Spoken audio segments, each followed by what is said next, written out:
तर मग आज आपण इयत्ता तिसरी बालभारती प्रकरण 4 अंतराळवीर नवीन अभ्यासक्रम स्वाध्याय संपूर्ण उत्तरासहित पाहणार आहोत। प्रश्न क्रमांक 1, एका वाक्यात उत्तरे लिहा। कवितेतील मुलाला कोठे जायचे आहे? उत्तर, कवितेतील मुलाला चंद्रावर जायचे आहे। 2, मुलाला काय व्हायचे आहे? उत्तर, मुलाला अंतराळवीर व्हायचे आहे। मुलाला चंद्रावर कोणाला भेटायचे आहे?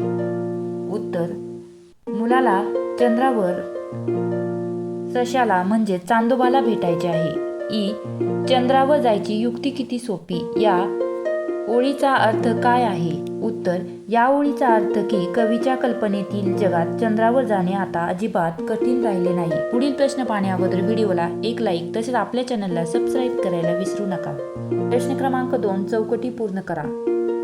1, कवितेतील मुलाने चंद्रावर जाण्यासाठी निवडलेले वाहन यान। कवितेतील मुलाने सोबतीसाठी निवडलेला प्राणी ससा।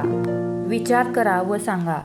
1, अंतराळातील तुम्हाला माहीत असलेल्या 2 ग्रहांची माहिती लिहा। उत्तर, 1, पृथ्वी हा सूर्यमालेतील 3रा ग्रह असून येथे सजीव सृष्टी अस्तित्वात आहे।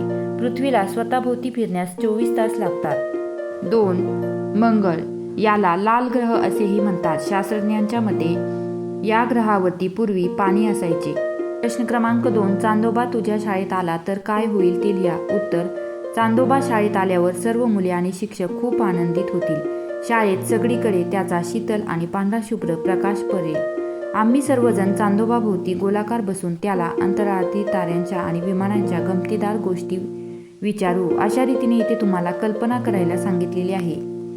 विद्यार्थी मित्रांनो, मी येथे तुम्हाला नमुना उत्तर म्हणून उत्तर दिलेले आहे। तुम्हाला काय वाटते ते तुम्ही येथे लिहू शकता। भेटूया अशाच नवनवीन स्वाध्यायामध्ये। तोपर्यंत लाईक, शेअर, सबस्क्राईब करायला विसरू नका। धन्यवाद।